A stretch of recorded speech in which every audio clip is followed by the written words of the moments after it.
Introducing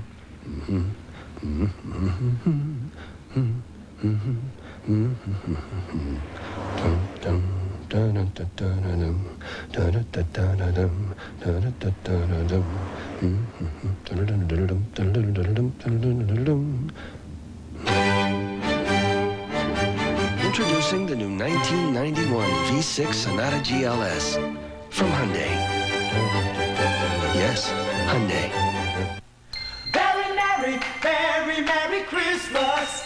'Tis the season at Disneyland. Celebrate. Every day beginning November 22nd, Disneyland presents the Very Merry Christmas Parade and all the holiday magic. Seems to delight your eyes and warm your hearts entirely. Disneyland. Come to Disneyland for the holidays, a heartwarming tradition. Merry Christmas. Christmas time at Disneyland. Know what your health plan covers? No. Yes. Big things? Little things? Little things. How about pregnancy? Yes.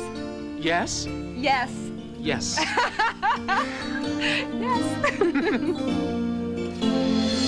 Oh, who do we have here? Christina. Tell me, Christina, do you have a sister? Why don't we show them? Oh, gosh, I guess you guys are busy. Yeah. Health care for the way you live. Pacific Care. When you see our new Kmart sign outside, you'll know there's been a big change inside. I like that new logo. The new Kmarts have wider aisles, new lighting, and new displays of the best brand names, faster checkouts, and a new attitude toward service. I think that's great. How are you? We understand you want to feel good about where you What shop. about cosmetics? And I promise you, you're going to love your new Kmart. Are you ready for the big opening? Definitely. Let's make it happen. Who's really surprised by the Milli Vanilli ripoff? Perspective on Nightcast.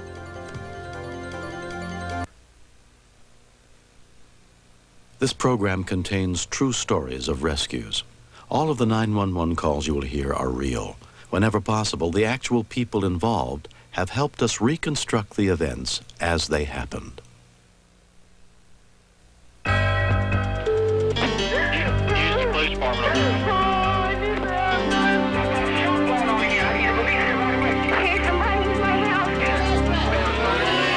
This is 911. Do you have an emergency?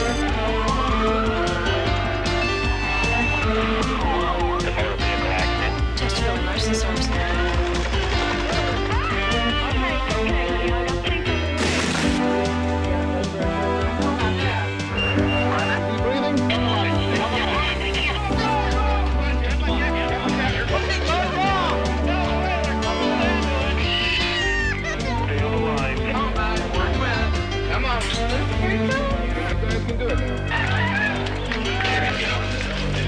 They're in good hands here.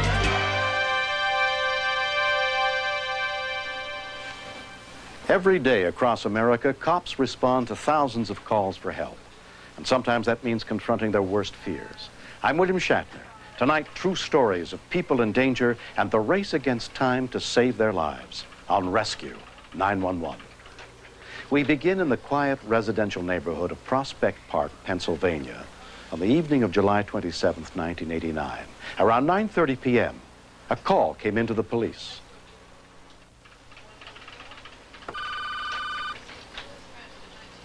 Police radio 41. Yeah, this is man tagging this Atlantic station on 420. Yeah. There's two guys down here stealing a car, man. One man tagging this lot? Yes. That's 4th and Lincoln, right? Yes, and the boss says it's not cool. Hold on for a second. Hey, Paul. Prospect Park, 4th and Lincoln. Theft of a vehicle in progress. 33, 4th and Lincoln. It's supposed to be a theft of auto in progress. 3324 responding. When the call came in, Officer Ed Kenzel was less than a mile away. The call was very vague at first, and I started heading down to the area. I imagined that the dispatcher had just gotten first-hand information and put it out to us. Two white males, black males? Two white guys. Two white males? They both have mustaches. Two white males I got so far. Officer Paul Stoltz was on patrol in an unmarked car. I heard Prospect Park answer up for the call, at which time I proceeded into the location to back them up. What kind of car? What kind of vehicle are you trying to get in? What's the... It's a Grand National. What's the... It's a black Black Grand National, yes. Black Grand National. That's a black Buick Grand National.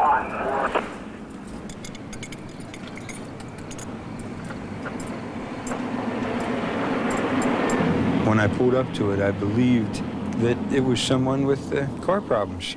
Looks like they're working on it. Okay, guys, hold it. Hold it. Stop where you are. Hold it. Stop. Wait. Wait. Stop. Okay, over here. Against the car. Spread them.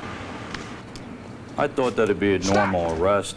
The suspect would be taken into custody without any real problem.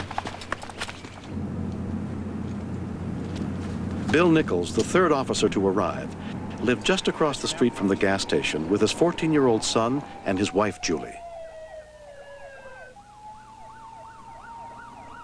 First thing that alerted me that something was wrong was when I saw a Norwood police car go by my house.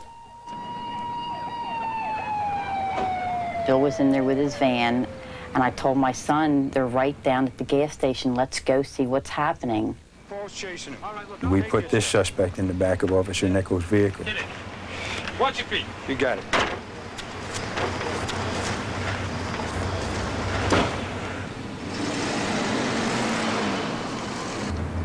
I had made several repeated calls to him to stop, which he refused. He continued to flee.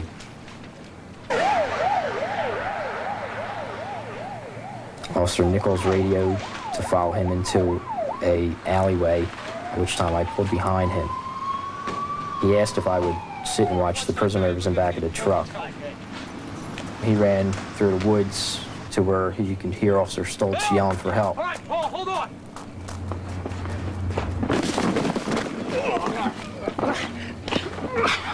The suspect was very strong. He wouldn't give in. He wouldn't let me cuff him. Bill, over here. Bill. A neighbor came up and informed me that there was a large fight and a lot of noise going on at 5th and Lincoln, behind the houses. I was yelling out, screaming for help because it was dark. No other officers really knew where I was at that time. And I heard Officer Nichols' voice coming, and I could see his flashlight. Hurry. Down his hand. Get his arm. Hit him.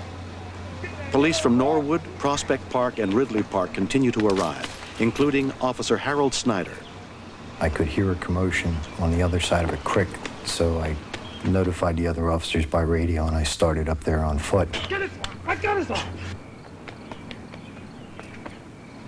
He was already parked on that side street, and I figured that's very odd. Bill wouldn't leave a prisoner in his van, even though it's locked, without somebody being there.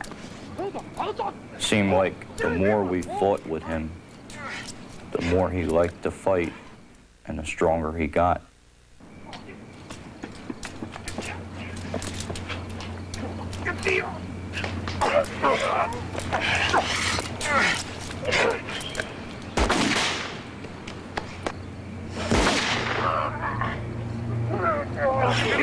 I wasn't aware that Bill was shot at first. I heard the round go off. Then I heard Bill say, "I'm hit. He shot me. He's got my gun." When we continue. I remember him telling me he was fighting to stay with us, because I knew the whole time he knew he was dying. Hang in there. This is perfect for Grandma, an AT&T cordless phone. It's got very clear sound, and she would never get this for herself. Really? Yeah, she's still using a rotary phone. Isn't that something? What's a rotary phone? You know, when I was a kid and got a hold of a nickel, I thought I was rich. I didn't turn up my nose at pennies either. Today, some folks won't even bend to pick 'em up. Well, here's a bowl of steaming Quaker oatmeal. And I can't think of a healthier way to start the day. Cost you 1 nickel and 4 pennies. So if you can't be bothered with nickels and pennies, throw 'em in a jar. Start an oatmeal fund. Quaker Oats. It's the right thing to do. Not too expensive either. Hey, The Polaroid Spectra Instant camera is great. It does everything. Autofocus, built-in flash, and with the holidays and your family's coming, I know you're gonna want to see your pictures right away. You know he's right.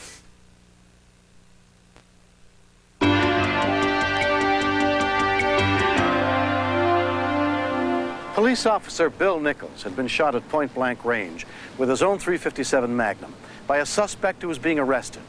When the shot was fired, Officer Nichols' wife Julie and 14-year-old son Bill Jr. were near the scene. When I first heard those shots, I said they must be firing warning shots to make him stop. I quick twisted the weapon away from the direction of Officer Nichols. But I could feel the strength of this man. He was so strong. And he was pulling the gun back towards Officer Nichols. So I put my thumb in behind the trigger guard to stop the travel of the trigger. You can't shoot. And then this man pulled the trigger again and again and again, at least 6 times. And I was saying, stop struggling. You have a weapon. You're going to force us to kill you. And indeed, at that time, we had the moral and legal right to kill this man. But he cursed at me and said, kill me. Go ahead, kill me. He didn't care. I could hear Paul Stoltz yell to me that Bill's been shot. Get an ambulance. Rear 500 block going. Rear 500 west. The situation was bordering on chaotic at first. There was a lot of confusion as to the proper location of the police officer. He was so very strong, and I believe at the time he was on drugs, and that tripled his efforts. I could feel the gun, then I just started pulling.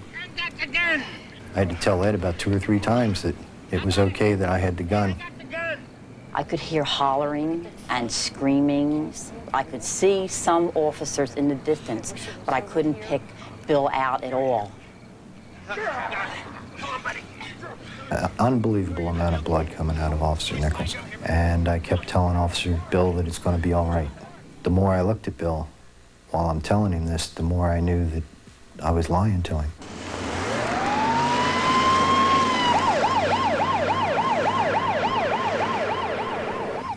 I grabbed the beach towel and I was just trying to control that bleeding.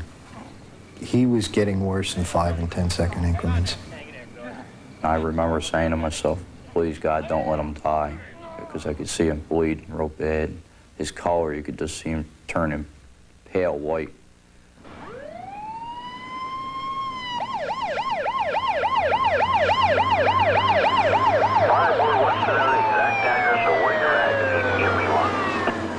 We got officers on the street just south of Lincoln Avenue on Rear Alley, 500 block. Off-duty paramedic Mike Eckenrode heard the dispatchers struggling to pinpoint an exact location. We're at the firehouse, and based on what we were hearing and the confusion that was apparent on the radio, we felt that maybe the crew that was on needed a hand. So at that point in time, the 3 of us went to the scene to see if we could render some assistance. It's an indescribable feeling.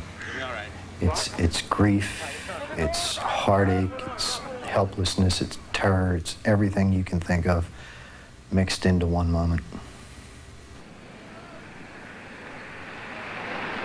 The first paramedic on the scene was Michelle Ottaviano. At that point in time, I wasn't 100% sure where the person who did the shooting was. It was a pretty scary situation.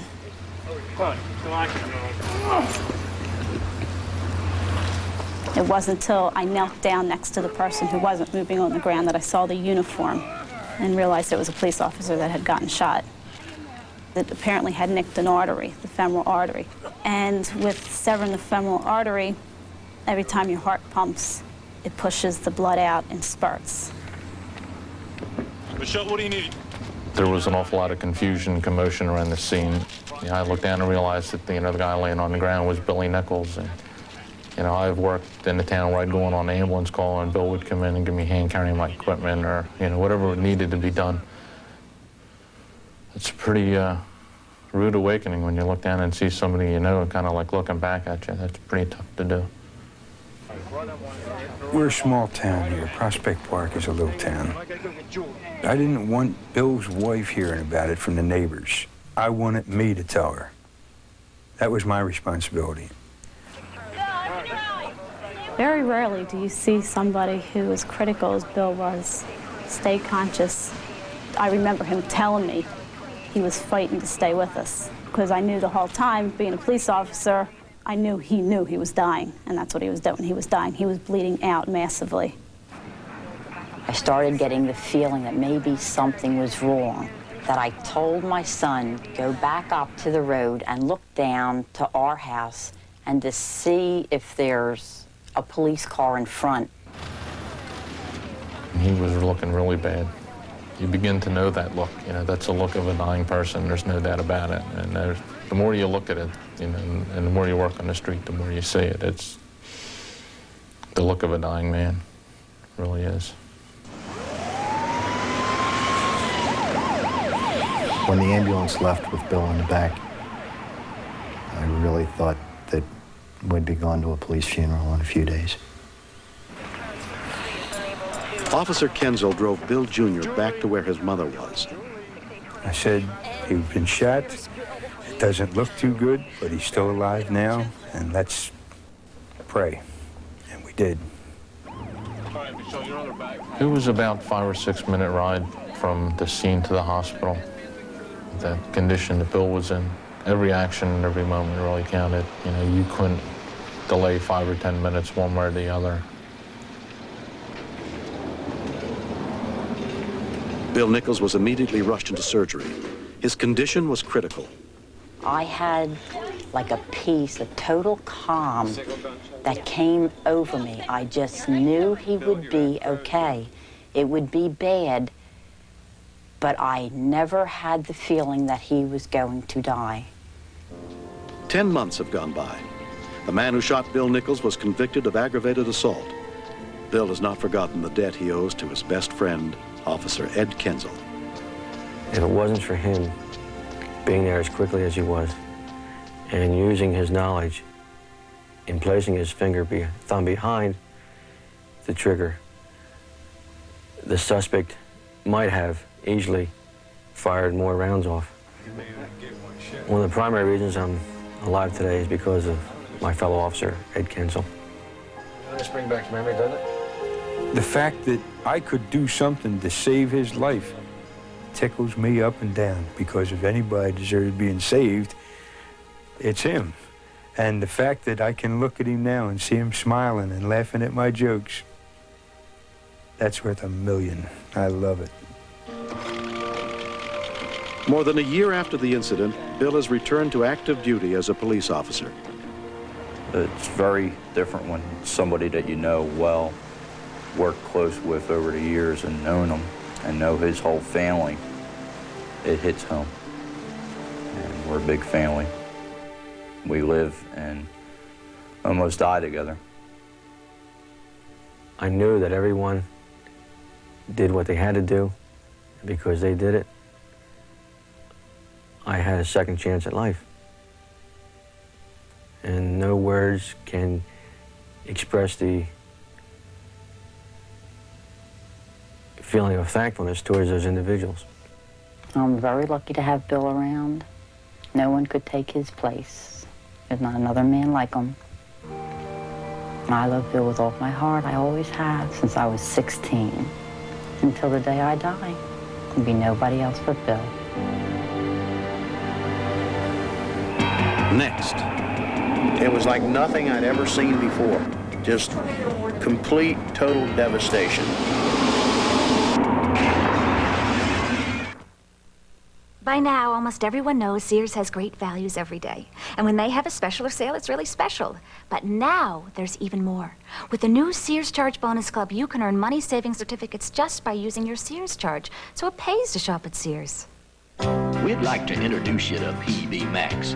Now that don't mean Pretty Boy Max, or Max's Performing Bear, or Maximilian's Purple Bandoleros. The PB means peanut butter. Real peanut butter. Lots of real peanut butter. In pure milk chocolate with the crunch of a whole grain cookie. Now that's maximum satisfaction. Even if you're as big as Paul Bunyan, you'll pat your belly. PB Max, we mean peanut butter. How do you keep your perm on a roll? Finesse Perm Formula, a new finesse conditioner for permed hair. Sometimes you need a little, sometimes you need a lot, sometimes you need a little finesse. It's self-adjusting formula, never over conditions, never under conditions. Your perm always gets the perfect conditioning, so your curls always look perfect. New Finesse Perm Formula. They're at your Christmas store. Sears. Top brand electronics like this 41-inch LXI TV with remote and MTS stereo surround sound. Save $100. Only at Sears Brand Central. For Christmas. Steve Martin. Where's your other hand? John Candy. Between two pillows. Those aren't pillows. In the network television premiere of Planes, Trains, and Automobiles next. This Thanksgiving, join Patrick Duffy, Joan Van Ark, Miss Universe, and more for parades from New York, Disneyland, Toronto, and Hawaii. The CBS All-American Thanksgiving Day Parade. On Thanksgiving night, be thankful you're not in Central City. How many times do I have to kill you? The Flash, Thursday at 8:30.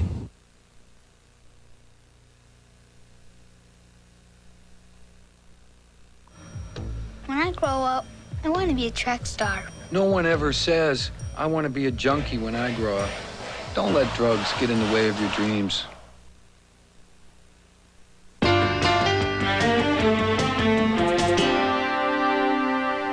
For all of nature's beauty, there's another side that can be unpredictable, destructive, even deadly, as people throughout the Midwest discovered early in the summer of 1990.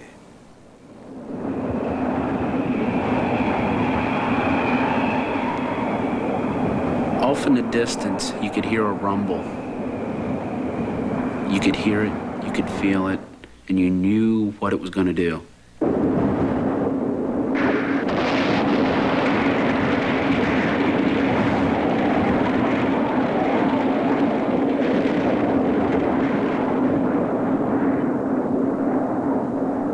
I could hear the trees getting crumbled, like there were giant hands that were just wadding trees up.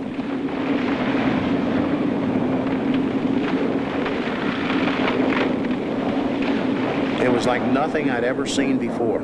Just complete, total devastation. On June 2nd, residents of the small town of Harrison, Ohio, were closely monitoring storm warnings on the local news. Radar indicates that there's a severe storm right here. You see this just moving through the Harrison, Ohio area. That's in the northwest. Watching the news together that night were John Payne and his wife Kathy and Doug Newscable, a friend and fellow firefighter.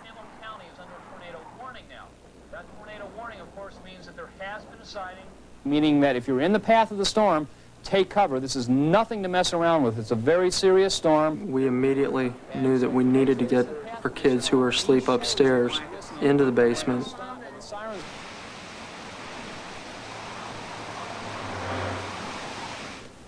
I went up to the kitchen to call my mom and to tell her to come up to my house because they didn't have a basement. Her mother and two younger sisters lived a half a mile away. She said no, that there wasn't enough time, that she would wake the girls up and they would take cover. Okay, sweetheart. So I hung up the phone feeling relieved that they were awake, and you didn't think it was going to come. You know, it was just to be prepared. Tornadoes are very dangerous because they move very swiftly, and you have a very short amount of time to react and to move to a safe area. In that time period, our pagers had gone off, and Doug and I then left for the firehouse. As the storm worsened, off-duty firefighter Rob Haynes was also called down to the fire station. And the wind was unbelievable. And the rain started coming down real hard. Then off in the distance, you could hear a rumble. It was like a diesel train pulling a long hill. And we saw a black column, a black formation, like a black cloud, just moving across the southwest end of town. And all I could think of was, you know, this is it. It's really happened. Judy Mozina alerted her daughters, Jean and Diane.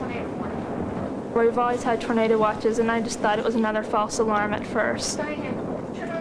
All of a sudden, we heard like glass busting down the road, like a dominoes. And I said, let's get under the table for protection. And the lights went out. Mom, where are you?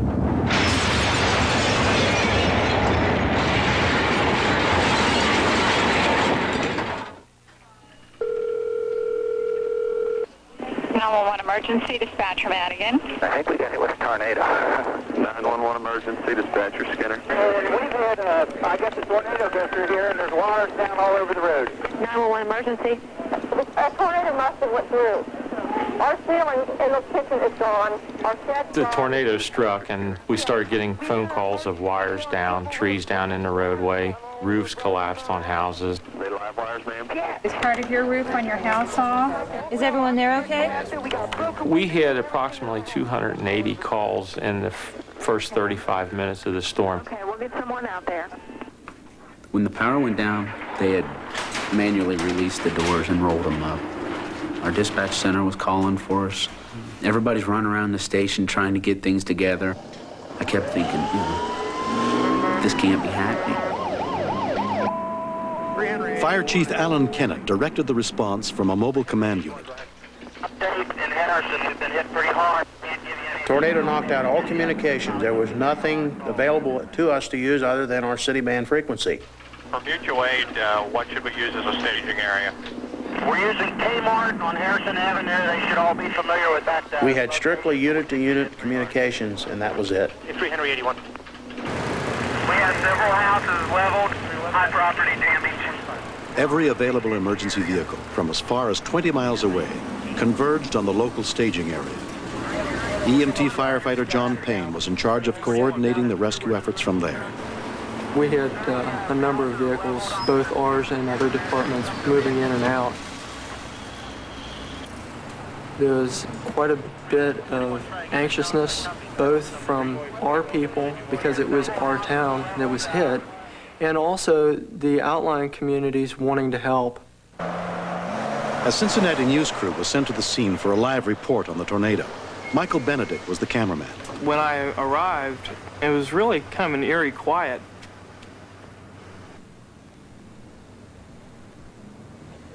There were homes leveled on, both sides of the street and things like that. Natural gas lines had been hit. You could hear the hiss from the natural gas going off. I walked past this one house, and the house had been completely leveled. I mean, there was just maybe 2 walls standing. As I walked around the back of the house, the phone started ringing. It was amazing to see how much damage a storm like that could do. We came to a dead stop because there were poles down. There was a transformer in the street, and the first thing we saw was this pile of rubble that used to be a house, and these 5 people stood up out of it. I mean, they stood up out of nothing. A possible house completely demolished. A tornado can hit in a heartbeat, and that's the thing probably that was the most difficult for us to handle, how we went from just a normal summer storm to this kind of disaster.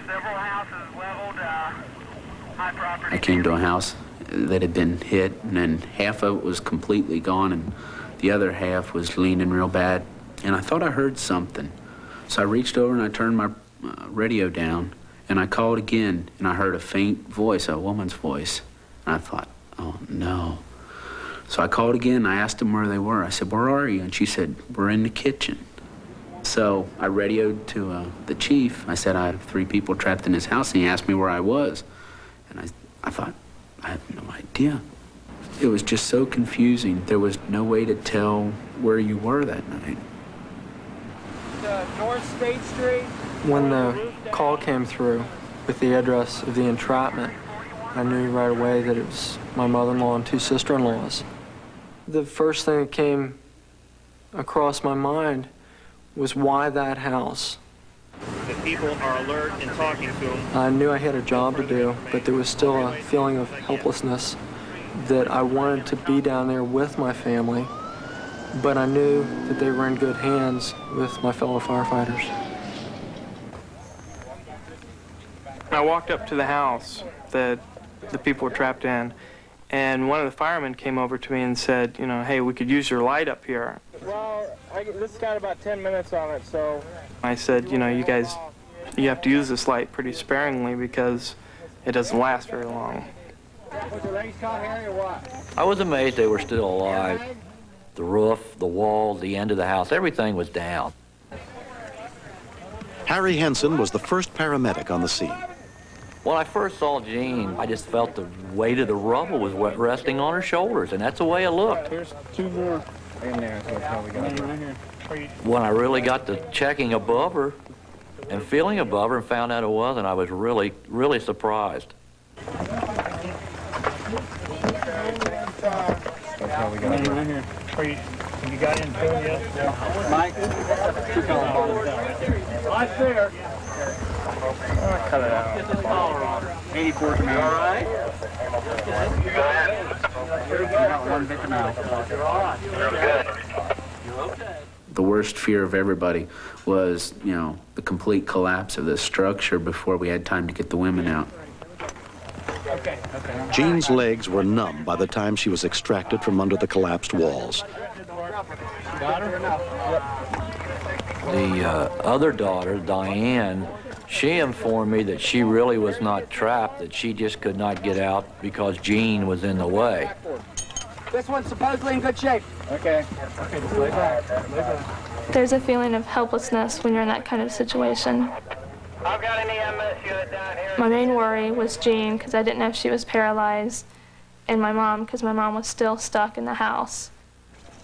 1 hour after the tornado hit, Judy was still buried under thousands of pounds of wreckage when her son-in-law, John, got to the scene. After talking to the paramedics and talking to the girls, I knew that they were in fairly decent shape. In just a matter of seconds, they called and needed somebody to go into the back to assist the paramedic inside. I immediately took the initiative to go. Here's hair bag. Give them life. We decided to try the airbags at that time. If we tried to remove all the debris above her, that it was going to take a while. That we felt that we might be better off trying to lift it from underneath.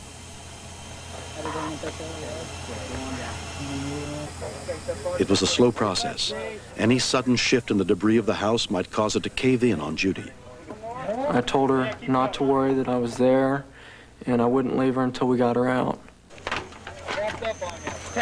John and Harry stayed inside the collapsed house with Judy for 20 minutes until the airbags raised the wreckage high enough to free her.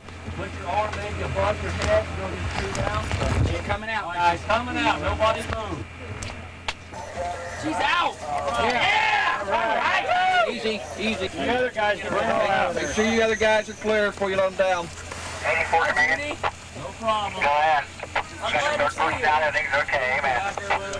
Nice job. It was overwhelming. I mean, you know, there were people there with tears in their eyes.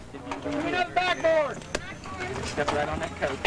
Everything that we do week in and week out in drills and training, it gets monotonous.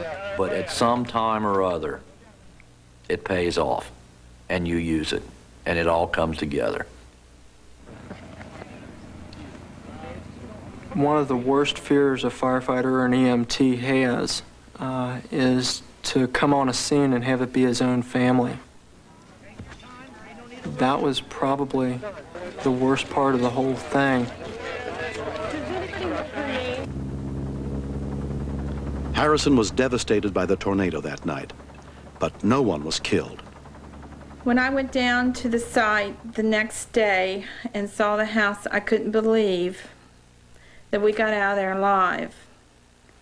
When I saw it, I cried. I couldn't believe it. I had no idea that it had been that bad. I just thought things in the house had fallen on us, and maybe a wall or two fell down. I had no idea that the whole house was completely flattened. 1 month later, the Mosina family has already begun rebuilding on their old site. And although 20-year-old Jean is recovering from a broken back, they know it could have been much worse. When I think that I lived through a tornado, I feel very lucky to have made it through. I feel that it was a team effort that night, that there wasn't just one person that rescued us. I feel that it was the whole rescue team that deserves credit for it. The Mosinas will never again live in a house without a basement. They've been deeply affected by what they've been through. Every time a storm comes by or a black cloud, you think, how bad is this storm going to be? And you watch. You don't go on with your normal life like you did before. You have that fear that something like that can happen again. This incident has drawn our entire family closer together, and it's a very rewarding feeling. We're indebted to a lot of people for all the help that they've given us. Every time I walk into Firehouse, I think of how much I owe my fellow firefighters for what they did for me and my family. Next. Yeah, we've got a baby. He mentioned that the legs were out, and I knew that we had complications right then and there. Dead. It looks dead? Yeah. She's got legs. She knows how to move them. Sheer energy legs. She knows how to use them. They're gonna move you. Only sheer energy pantyhose can make you feel this good. They're gonna soothe you. Sheer energy. She's got legs. Whenever my brother Tom and his friends had to decide what game to watch on TV, it was a toss-up. Heads or tails? Heads.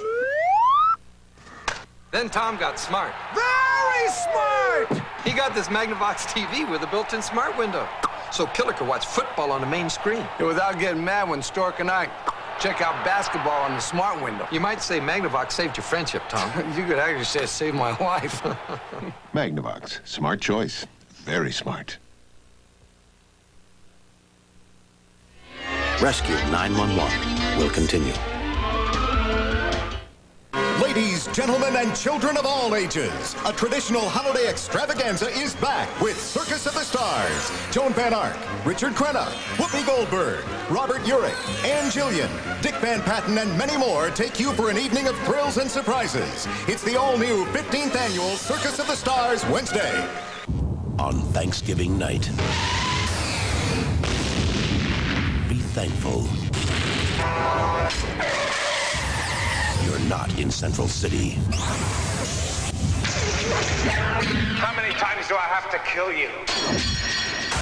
The Flash, Thursday at 8:30. This is CBS. For your next vacation, visit another world. A world that grabs your imagination and never lets go. This is Walt Disney World with Epcot Center. Magnificent resorts. The Magic Kingdom. And the Disney MGM Studios theme park. The Walt Disney World Resort in Florida. The most unbelievable vacation on Earth.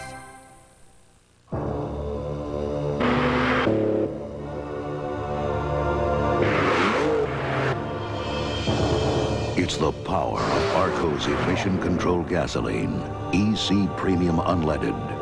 With the lowest emissions and high-octane power, it'll turn your car into a clean, mean driving machine. Arco's EC Premium Unleaded. Still at lower prices. There's no better gasoline at any price. Milli Vanilli sings You Be the Judge, tonight at 11.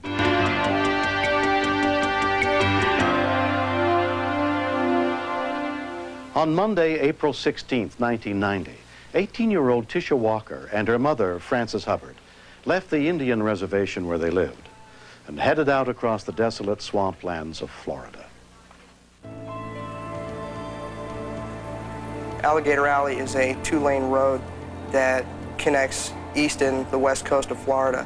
It's in the middle of the Everglades, So it's out there. The nearest hospital is a good hour away. There's only 1 or 2 service stations across the whole stretch of Alligator Alley, and if you don't stop at one of those and you have a problem, you're in a lot of trouble. For both Frances and her daughter Tisha, the Mikosuke Service Plaza was the nearest place to go for gas and food. Because they had no phone at home, any emergency meant a 16-mile trip to the plaza, where their cousin, Janice Osceola, was a cashier. When Frances first came in, she was, visibly upset. She, was almost in tears. Jim, get out here. I just stopped what I was doing and went to the phone and dialed 911. That's the only thing I knew to do, right away. The call came in at 2:11 p.m. Do you need police, fire, paramedics? You need paramedics. And what city is help needed? What city are you? Snake Road and Alligator Alley. What's the problem out there? She's having a baby. She's having a miscarriage. With the medical helicopter in use elsewhere, ground rescue units were immediately dispatched, but it would take them at least 34 minutes to reach the scene.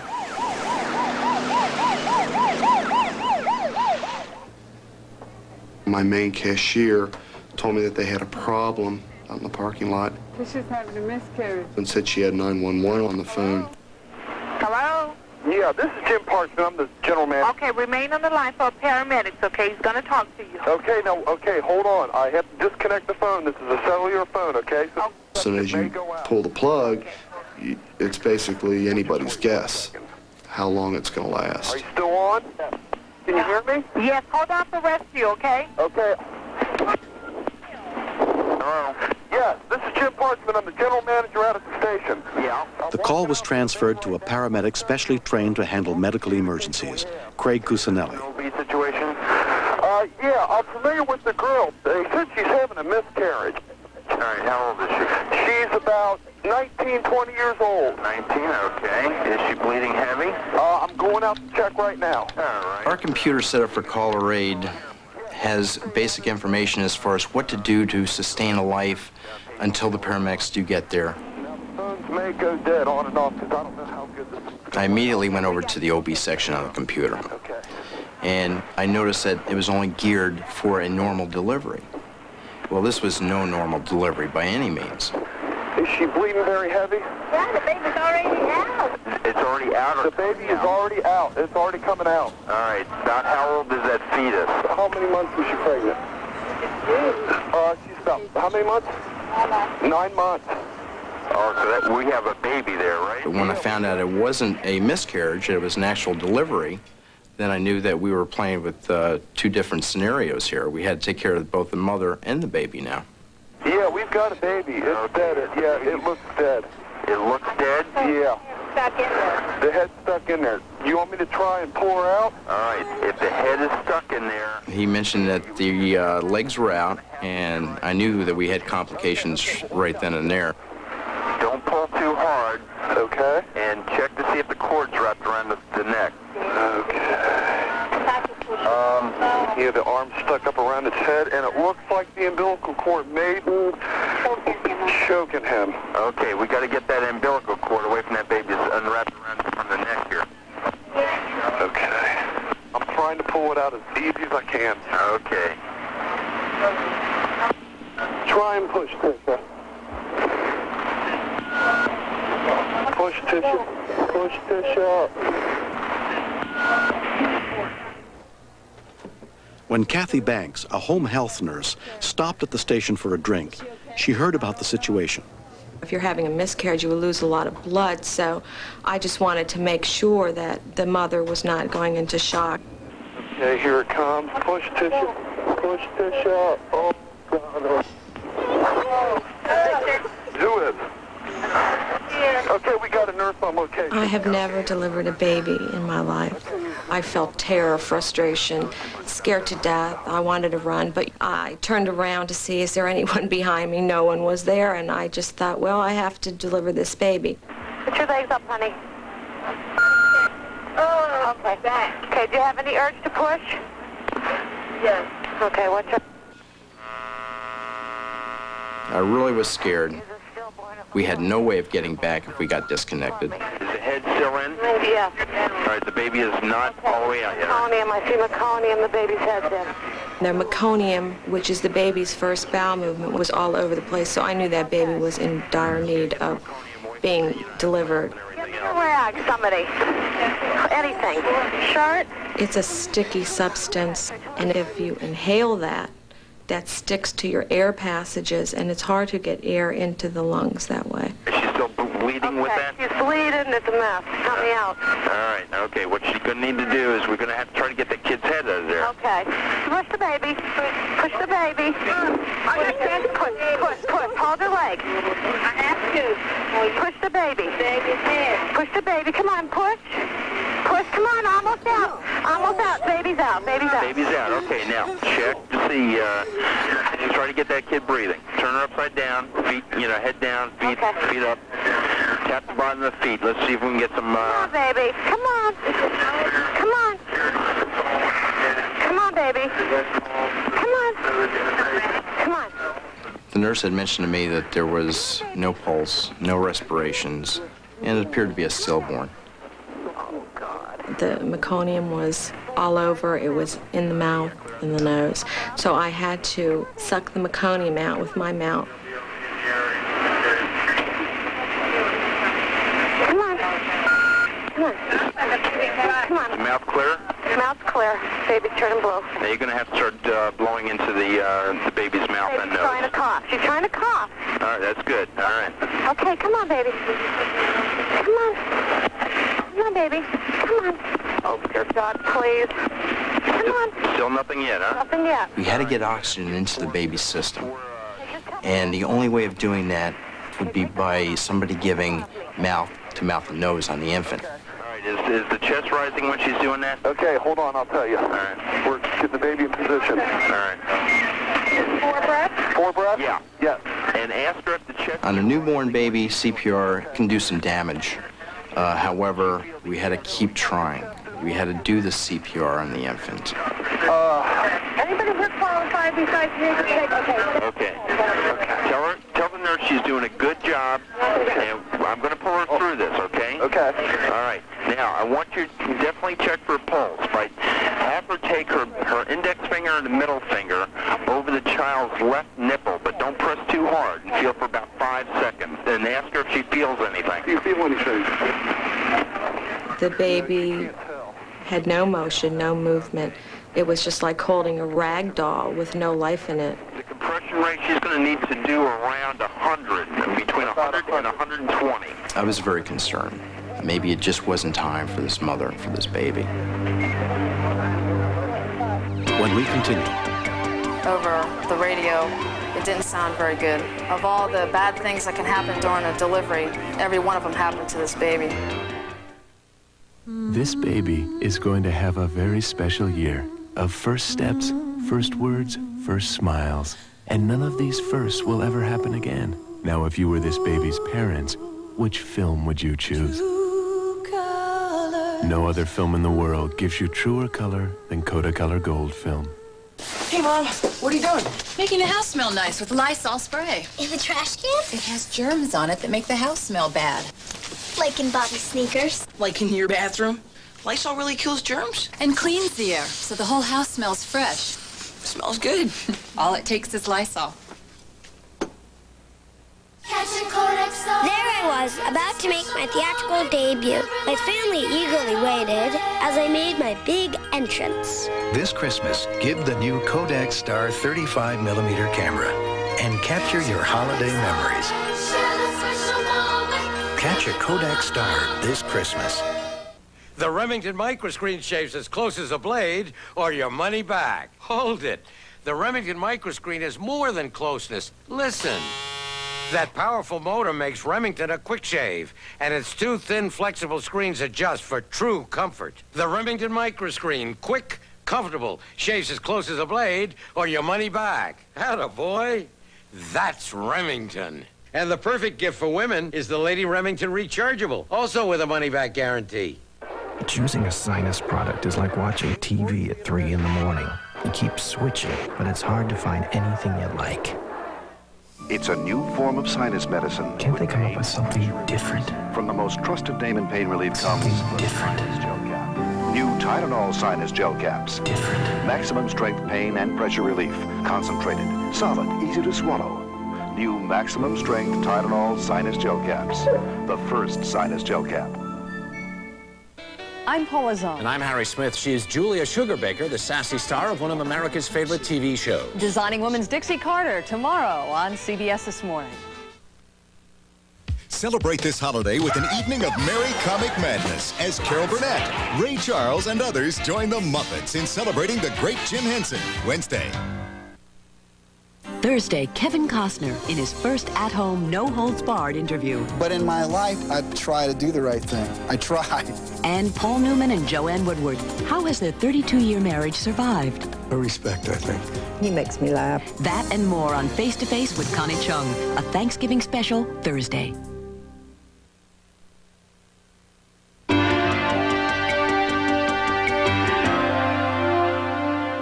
Kathy Banks had been on the phone with paramedic Craig Cusinelli for almost 10 minutes, trying to breathe life into the baby born without a pulse or a heartbeat. And help was still 30 miles away.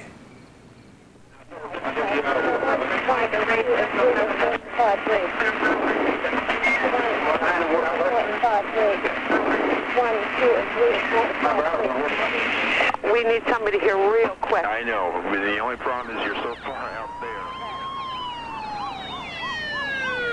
Rescue units were still miles away.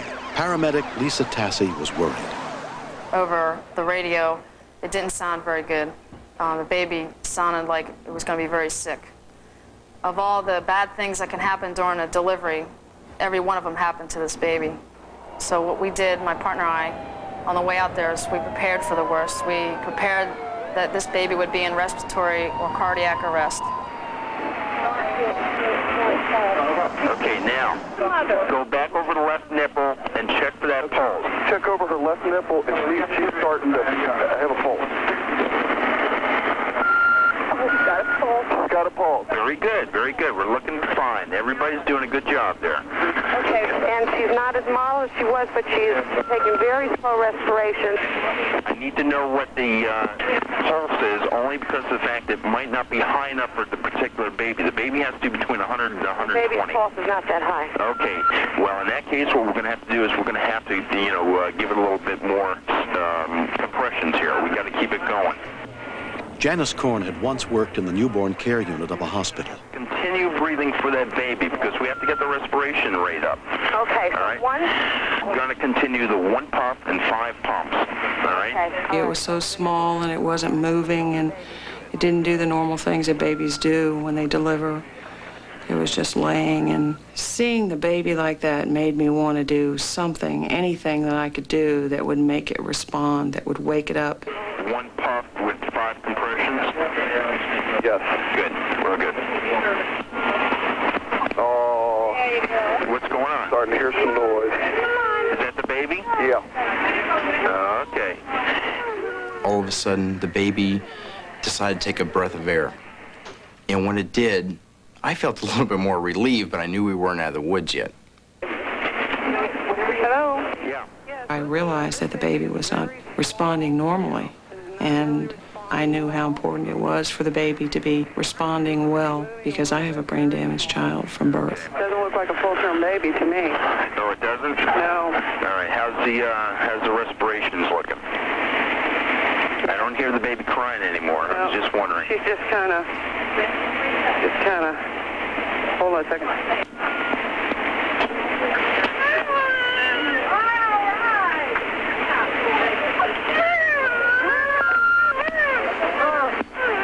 Hear that? Yeah, I sure do. We're spanking.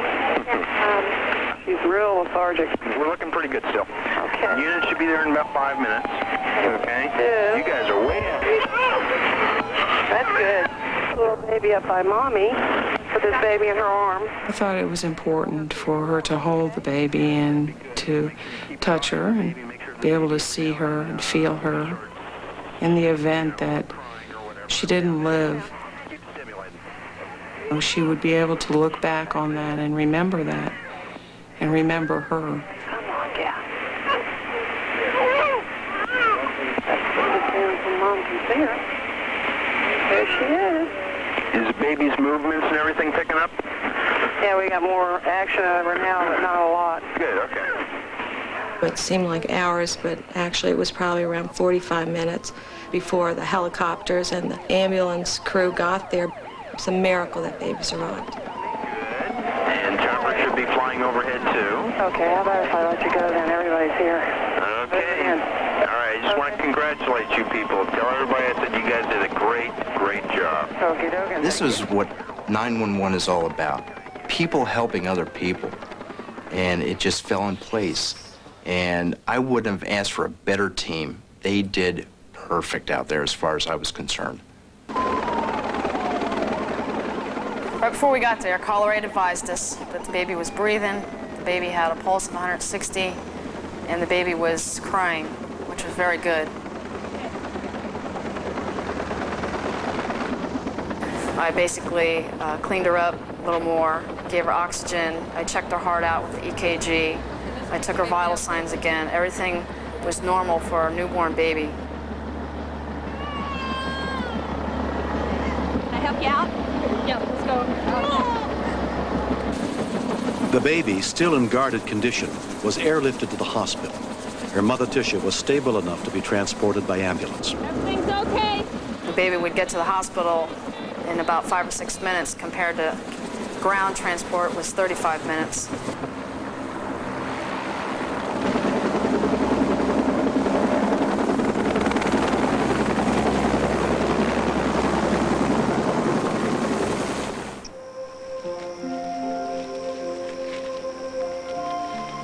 I'm glad they were there to help me, because if it wasn't for those people out there, she wouldn't be alive. She means a lot to me. Baby Tricia has suffered no ill effects from her unusual birth. I love this baby a whole bunch, more than anything in this world. I'm grateful for the nurse and the people that came out and saved my grandchild.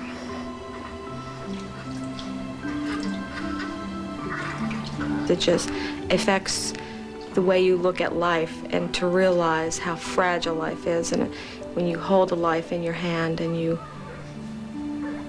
breathe this child back to life, it's an experience I'll never forget. I'm just happy that she's alive,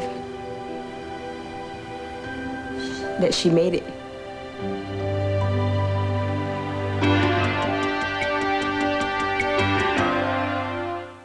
They're at your Christmas store. Sears, the top 5 brands of microwaves, including GE, Kenmore, and Sharp. Only $99.99 each. Only at Sears Brand Central for Christmas.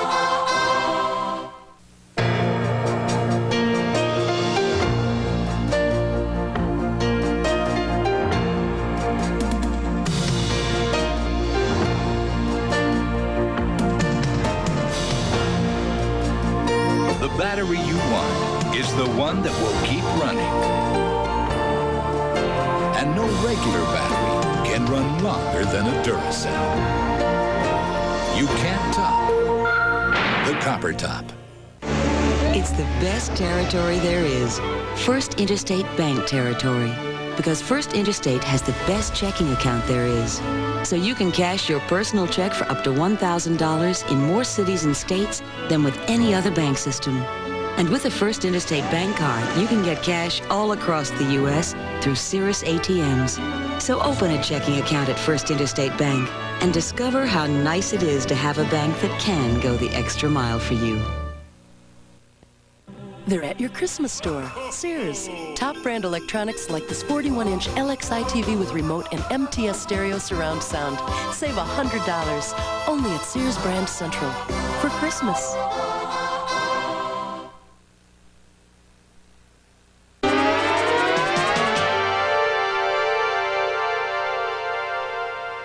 The difference between life and death can often be determined by what bystanders do at the scene.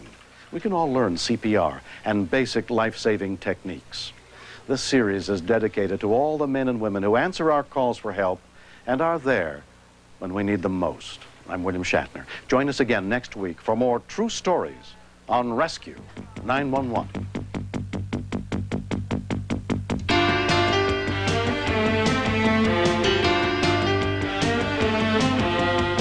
They're hot, they're cool, they're crazy like foxes. They're cops like you've never seen before.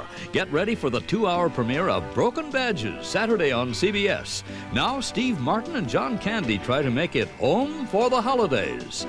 Planes, trains, and automobiles. Next on CBS.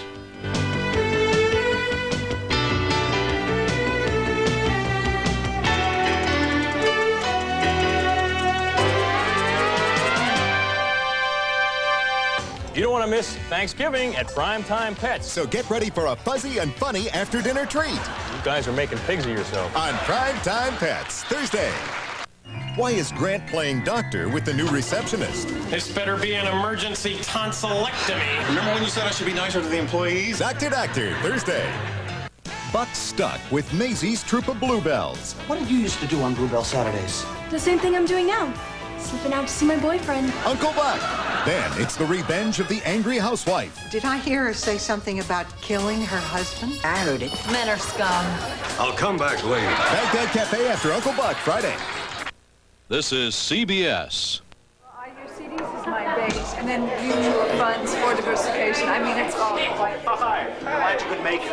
If you want a future, futures are the only way. 5 years from now, I plan to sell it for 10 times what I paid. In my opinion, investment is timing. Simple Steps to Smart Investing was created to give you an overall view of today's investment choices. Pick up yours only at Home Fed Bank. I have just one thing to say. Recycling.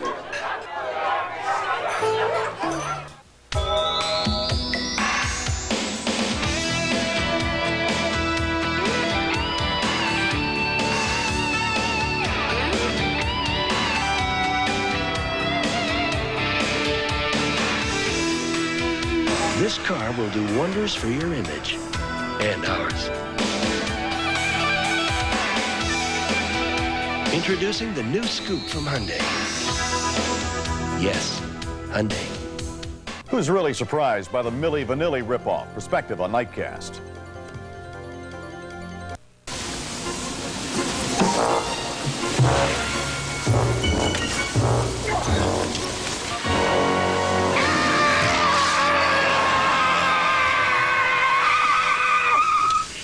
What's happening? Oh, we almost hit a deer, that's all. Getting home for the holidays is hard enough. Try doing it with a 300-pound turkey. Tonight on the CBS Tuesday Movie. All Neil Page wanted was to get home in time for Thanksgiving.